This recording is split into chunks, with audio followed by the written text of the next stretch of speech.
Hi, my name is Anthony Gibbs.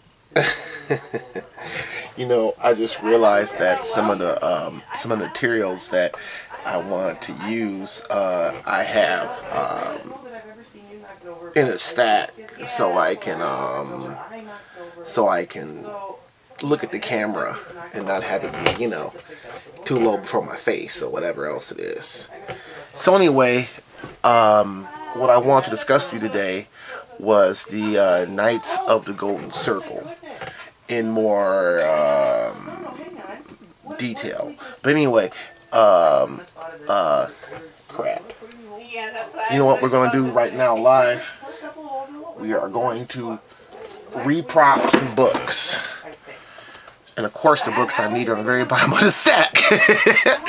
Here we go. La la la la la. La la. Woo woo. La la. La la la la la. Woo woo. Oh, don't you.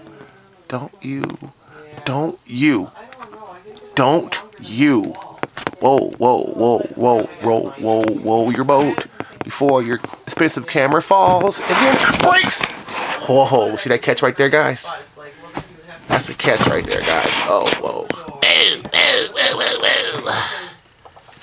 Alright, and of course, he opens up the curtain. I don't want them to.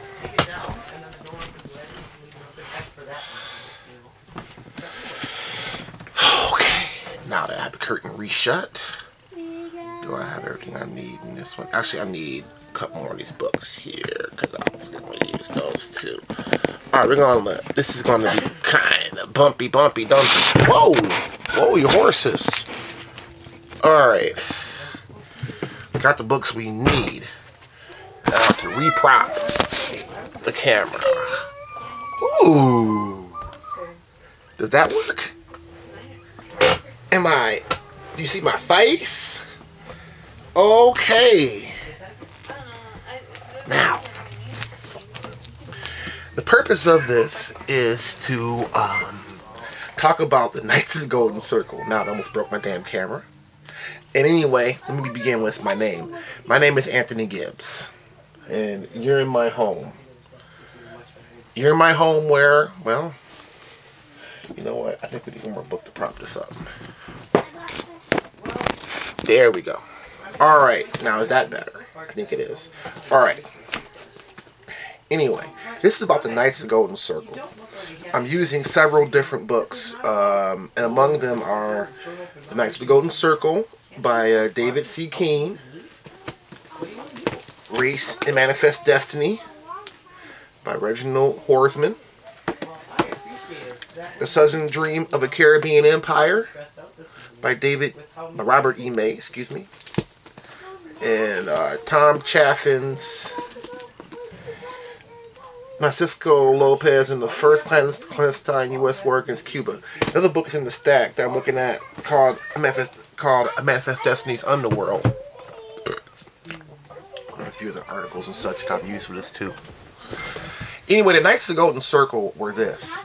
They were a group of I guess, at first I called them stuff like the arch racist douchebags and that kind of nonsense and whatever else, even though it's not nonsense, they were a bunch of arch racist douchebags.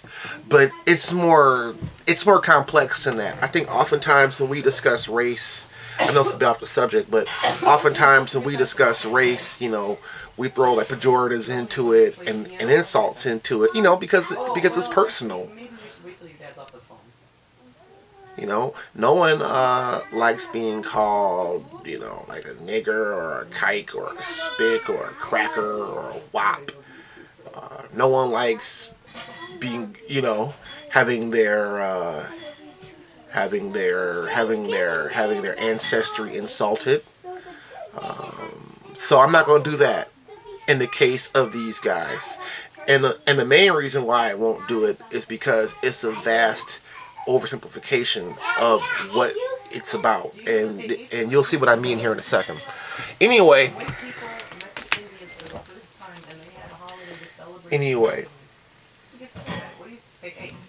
Of Knights of the Golden Circle, it began in earnest in the late 1840s, early 1850s. It was started by a man named George Bickley. Mr. Bickley and others wanted to draw, you know, the Caribbean, Mexico, and northern part of South America into what he called a golden circle. And the plan was to annex these areas as states into the United States of America, as slaveholding states. Why? Because with more slaveholding states, you gain control of Congress. Then you can drag your slaves wherever the hell you want to drag your slaves to. Now, you know, I really think that sometimes with this, I'm going to stop right here with it. It's easy to say, it's easy to just dismiss them and say, well, they were bad guys. Maybe. What this really speaks to, though, I think, is the nature of manifest destiny and the world system of colonization.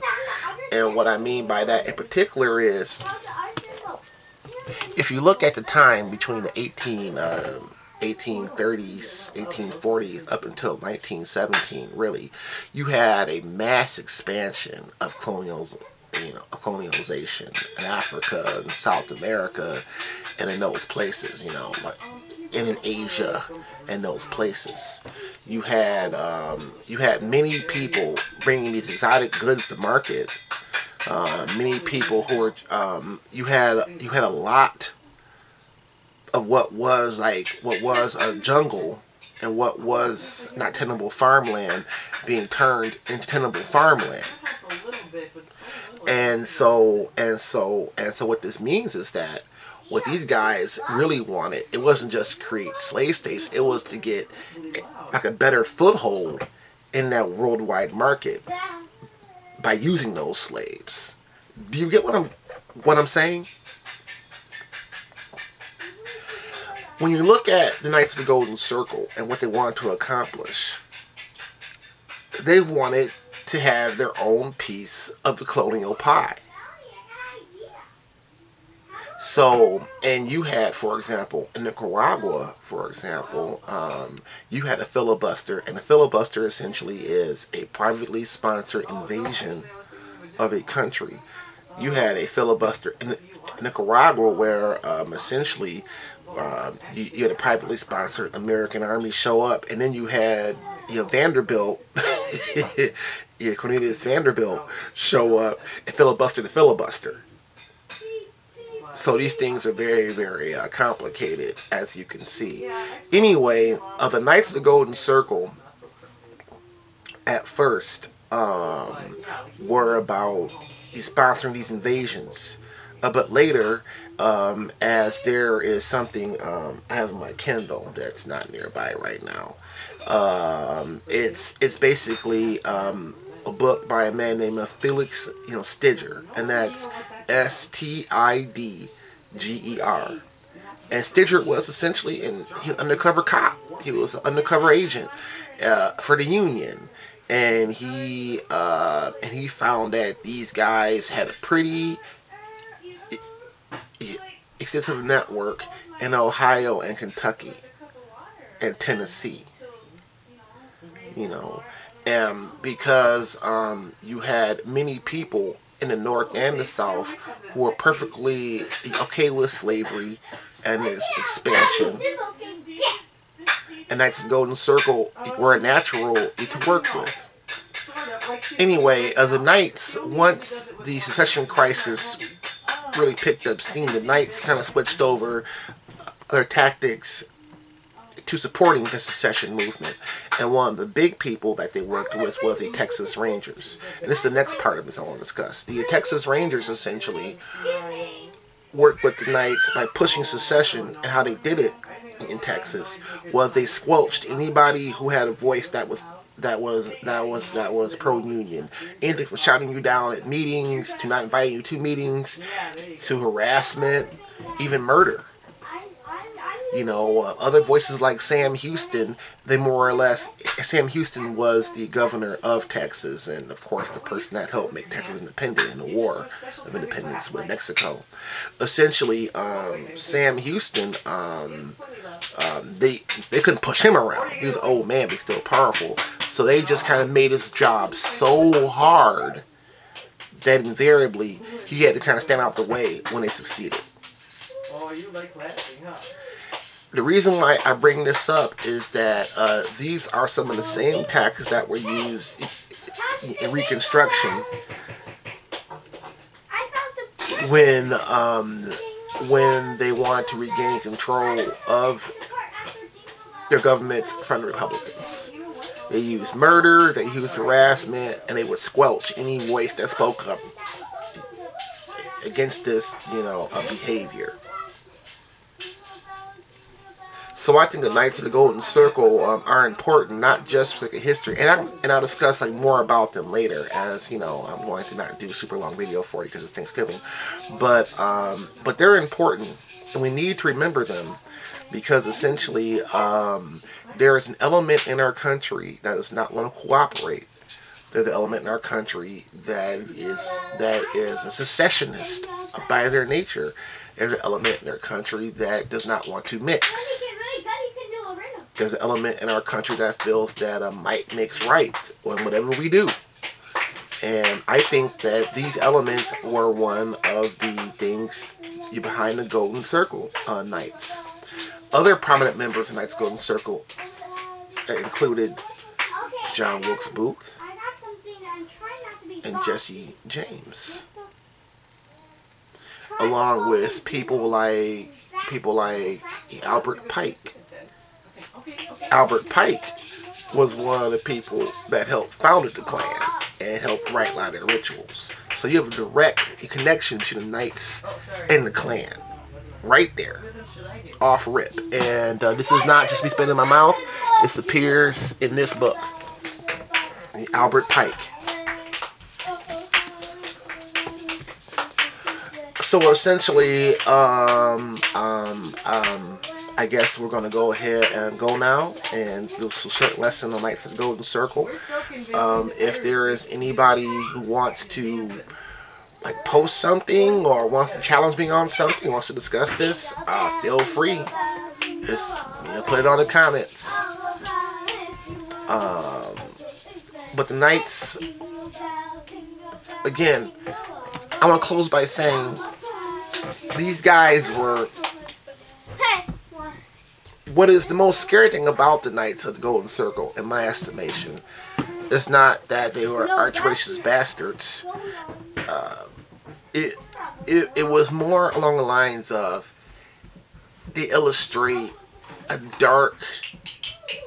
it's the dark side of manifest destiny.